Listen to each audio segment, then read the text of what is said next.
Hello students, welcome all. നോക്കൂ, ഇവിടെ പെട്ടെന്ന് നിങ്ങൾക്ക് ഇങ്ങനൊരു സെഷന് ഞാൻ കൊടുക്കാൻ കാരണം കഴിഞ്ഞ സെഷനിൽ നമ്മൾ 2 പ്രോബ്ലം ചെയ്തിരുന്നു. അതിൽ ഒരു പ്രോബ്ലത്തിൽ ഇൻ്റഗ്രേഷൻ ഇൻവോൾവ് ആയിരുന്നു. അപ്പോൾ എന്നെ പലരും വിളിച്ച് പറഞ്ഞു ആ ഇൻ്റഗ്രേഷൻ ഒന്നും കൂടെ ഡീറ്റെയിൽ ആയിട്ട് എക്സ്പ്ലെയിൻ ചെയ്യണമെന്ന്. അപ്പോൾ അത് എക്സ്പ്ലെയിൻ ചെയ്യും. അതോടൊപ്പം തന്നെ അതിൽ നമ്മൾ ആദ്യത്തെ സാമ്പിൾ പ്രോബ്ലം തോന്നുന്നുണ്ട്. ആ പ്രോബ്ലം ചെയ്ത സമയത്ത് അതിൽ ക്വസ്റ്റ്യനിൽ ഡിറക്ഷനെ കുറിച്ച് ക്വസ്റ്റ്യനിൽ ഉണ്ടായിരുന്നു, പക്ഷേ ഡിറക്ഷൻ സ്പെസിഫൈ ചെയ്യാൻ ഞാൻ വിട്ടുപോയിട്ടുണ്ട്. അപ്പോൾ ആ 2 കാര്യങ്ങൾ നിങ്ങളെ ശ്രദ്ധയിൽപ്പെടുത്താൻ വേണ്ടിയിട്ടാണ് ഇപ്പോൾ നമ്മൾ ചെയ്യുന്നത്, ഈ ഒരു സെഷൻ ചെയ്യുന്നത്. നോക്കും, ആദ്യത്തെ ആ ക്വസ്റ്റ്യൻ നോക്കും. ഇതിൻ്റെ സൊല്യൂഷനൊക്കെ നമ്മൾ ചെയ്താണ്. ഫസ്റ്റ് പാർട്ട് ചെയ്ത 10⁻20 electrons pass from A point A towards another point be in 0.1 second. What is the current in ampere? അപ്പോൾ കറണ്ട് എയിൽ നിന്ന് ബിയിലേക്ക് ഇത്രയും ഇലക്ട്രോൺസ് പാസ് ചെയ്യുന്നു. മനസ്സിലാക്കണം കേട്ടോ. എന്ന് വെച്ചാൽ സപ്പോസ് ഇതൊരു കണ്ടക്ടറാണെന്ന് കരുതിക്കോളൂ. ഇത് ഒരു കണ്ടക്ടർ, ഇതൊരു കണ്ടക്ടറാണ്. ആ കണ്ടക്ടറിൽ നോക്കൂ, ഈ പാർട്ട് എ, ഇത് എ ആണ്, ഇത് ബി ആണ്. എയിൽ നിന്ന് ബിയിലേക്കാണ് ഇലക്ട്രോൺസ് മൂവ് ചെയ്യുന്നത് കേട്ടോ. ഇലക്ട്രോൺസ് മൂവ് ചെയ്യുന്നത് എയിൽ നിന്ന് ബിയിലേക്ക് ഇലക്ട്രോൺസ് മൂവ് ചെയ്യുന്നു. അങ്ങനെയാണെങ്കിൽ സ്വാഭാവികമായിട്ടും കറണ്ടിൻ്റെ ഡിറക്ഷൻ എന്ന് പറഞ്ഞാൽ എന്താ? Opposite to the direction of motion of electrons അല്ലേ? അപ്പോൾ ഈ പാർട്ടിൻ്റെ ആൻസർ കഴിഞ്ഞ സെഷനിൽ ഞാൻ വിട്ടുപോയതാണത്. അപ്പോൾ അതിലെ കറണ്ടിൻ്റെ ഡിറക്ഷൻ എന്താ? കറണ്ട് അവിടുന്ന് ഇങ്ങോട്ടായിരിക്കും ഇലക്ട്രിക് കറണ്ട് ഉണ്ടാവുക. ബി ടു എ എന്നാണ്. Okay, yes. പെട്ടെന്ന് ഞാൻ അടുത്ത പോയിന്റിലേക്ക് പോവാം. ഈ ക്വസ്റ്റ്യൻ ആയിരുന്നു പലരും പറഞ്ഞത് ഇൻ്റഗ്രേഷൻ ആയിരുന്നു. ആ ഇൻ്റഗ്രേഷൻ ഒന്നുകൂടെ എക്സ്പ്ലെയിൻ ചെയ്ത് തരണം എന്ന് പറഞ്ഞത്. മാത്തമാറ്റിക്സിൽ ഇനി നിങ്ങൾക്ക് എടുക്കാൻ പോകുന്ന, ഈ വർഷം പഠിക്കാൻ പോകുന്ന ഒരു മേജർ ടോപ്പിക്കാണ് ഇൻ്റഗ്രൽ കാൽക്കുലസ്.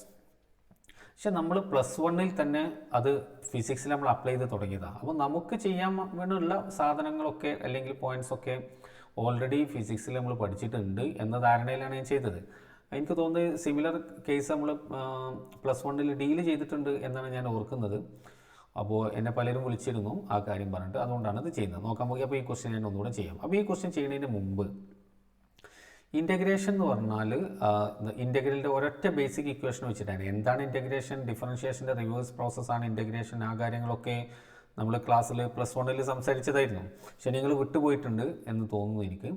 എന്തായാലും x⁻n ഫോമിലുള്ള ഒരു ഫംഗ്ഷനെ ഇൻ്റഗ്രേറ്റ് ചെയ്യുക. അപ്പോൾ x⁻n dx.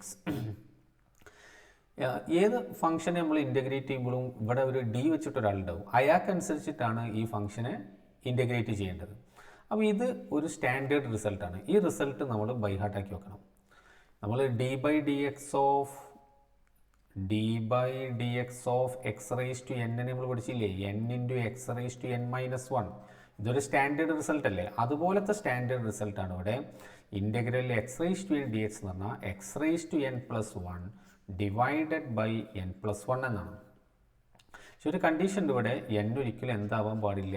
n-1 ആവാൻ പാടില്ല. ഓക്കെ, അപ്പോൾ ഈ വിവരമാണ് നമുക്ക് ഈ പാർട്ട് ചെയ്യാൻ നമുക്ക് വേണ്ടത്. ഇവിടെ നോക്കൂ, current flowing through A wire depends on time as i = അപ്പോൾ ഞാൻ ആ ഇക്വേഷൻ ഇവിടെ എഴുതാണ്. i = 3t² + 2t + 5. അപ്പോൾ ഈ ഇക്വേഷൻ കണ്ടാൽ തന്നെ അറിയാം കറണ്ട് ഒരു 5 ആമ്പിയറോ ഒരു 2 ആമ്പിയറോ ഒന്നല്ല. കാരണം ടൈമിൽ ടീൻ്റെ വാല്യൂ മാറുന്നതനുസരിച്ച് കറണ്ടിൻ്റെ വാല്യൂ മാറും. അപ്പോൾ കറണ്ട് ചാർജ് ഫ്ലോ ചെയ്യാനായിട്ട് തുടങ്ങി 0th സെക്കൻഡിൽ തുടങ്ങി. 1 സെക്കൻഡിലെ കറണ്ട് അല്ല, 2 സെക്കൻഡിൽ, 2th അല്ല, 3ൽ. അതാണ് ഈ ഇക്വേഷൻ സൂചിപ്പിക്കുന്നത്. എന്നിട്ട് നമ്മളോട് ചോദിക്കുകയാണ് t = 0 മുതൽ t = 2 അതെന്ന് വെച്ചാൽ ആദ്യത്തെ 2 സെക്കൻഡിൽ എത്ര ചാർജാണ് ആ ക്രോസ് സെക്ഷനെ പാസ് ചെയ്ത് പോയത്. we have the result q = നമുക്ക് എന്താ ഉള്ളത്? i = dq/dt ഉണ്ട്. ഓർമ്മയില്ലേ നമ്മളിത് കഴിഞ്ഞ ദിവസം ഉണ്ടാക്കിയത്? അപ്പോൾ dq = idt. അപ്പോൾ q = എന്താ? Integral idt. q = integral idt. Clear അല്ലേ? ഇതാണ് ഇനി നമ്മൾ ചെയ്യാൻ പോകുന്നത്. നോക്കാം എങ്ങനെ അത് ചെയ്യാം. that is equal to integral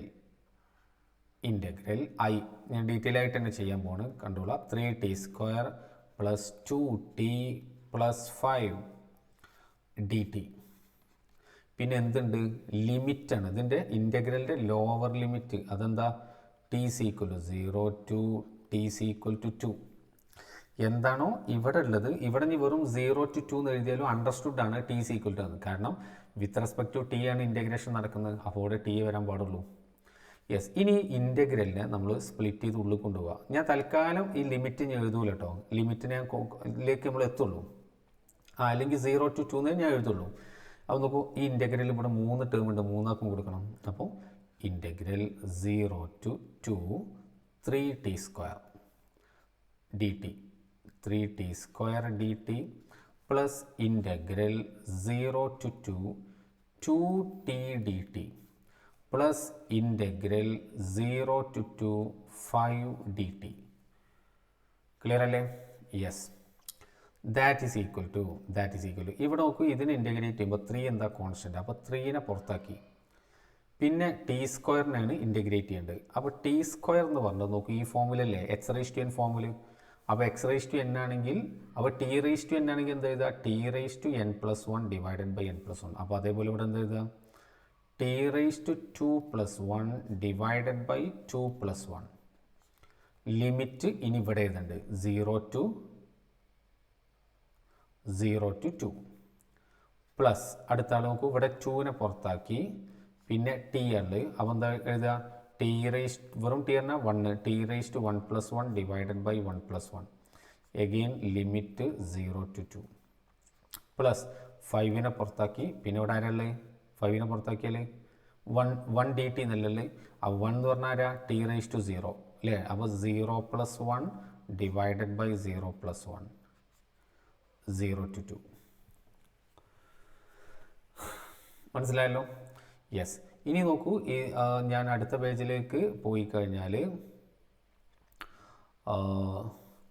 ഇതുവരെയുള്ള മുകളിലുള്ളതൊക്കെ റെഡി അല്ലേ. അപ്പോൾ ഞാൻ ഇവിടെ വായിച്ചിട്ട് നോക്കൂ, ഞാൻ ഇവിടെ തന്നെ എഴുതാൻ പോവാണ് കേട്ടോ. ഇവിടെ തന്നെ എഴുതാണ്, ഇല്ലെങ്കിൽ അത് നിങ്ങൾക്ക് കൺഫ്യൂഷൻ ആവും.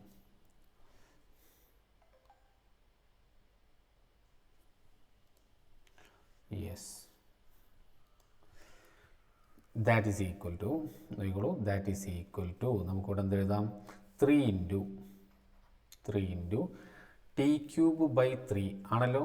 Yes. t³/3 t³ divided by 3 limit 0 to 2 plus അടുത്തത് ഇവിടെ നോക്കൂ, 2 ഇൻറ്റു t²/2.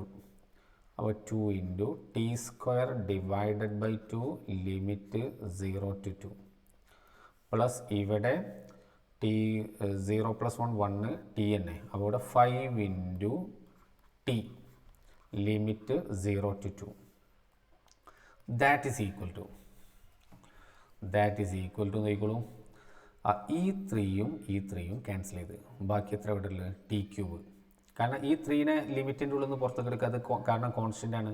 ഈ ലിമിറ്റ് വേരിയബിളിന് മാത്രമേ ബാധകമുള്ളൂ. അതുപോലെ നമുക്ക് ഇവിടെ ഇതും ക്യാൻസൽ ചെയ്തു. ഇനി എന്താ ചെയ്യേണ്ടത് അറിയോ, ഇത് അപ്പർ ലിമിറ്റ് ലോവർ ലിമിറ്റിനെ നമ്മൾ അപ്ലൈ ചെയ്യണം. അതെങ്ങനെ, ഈ വേരിയബിളിന് ആദ്യം അപ്പർ ലിമിറ്റ് കൊടുക്കുക, മൈനസ് വേരിയബിളിന് ലോവർ ലിമിറ്റ് കൊടുക്കുക. അപ്പോൾ ആദ്യം ടിക്ക് എന്ത് കൊടുക്കുക, 2. അപ്പോൾ 2³ അപ്പർ ലിമിറ്റ് മൈനസ് ടി ഉള്ളിടത്ത് 0, അപ്പോൾ 0³ കണ്ടാ.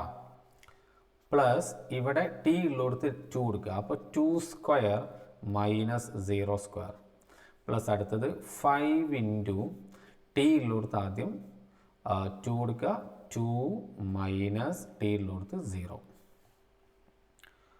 മനസ്സിലായല്ലോ? ഇത് എത്ര, 2³ 8, ഇത് 0 ആണ്. Plus 4 plus 5 into 2 10. അപ്പോൾ 12 പ്ലസ് 10 ഈക്വൽ എത്ര, 22. എന്താണത്, ചാർജ്. അപ്പോൾ the final answer is 22 coulomb is the right answer. മനസ്സിലായല്ലോ? ഓക്കെ, ഞാൻ ഇത് അവസാനിപ്പിക്കുകയാണ്, ഈ സെഷൻ അവസാനിപ്പിക്കുകയാണ്. നിങ്ങൾ ഇത് മനസ്സിലാക്കി പഠിച്ചിട്ട് മാത്രം അടുത്തതിലേക്ക് പോകട്ടോ. Thank U.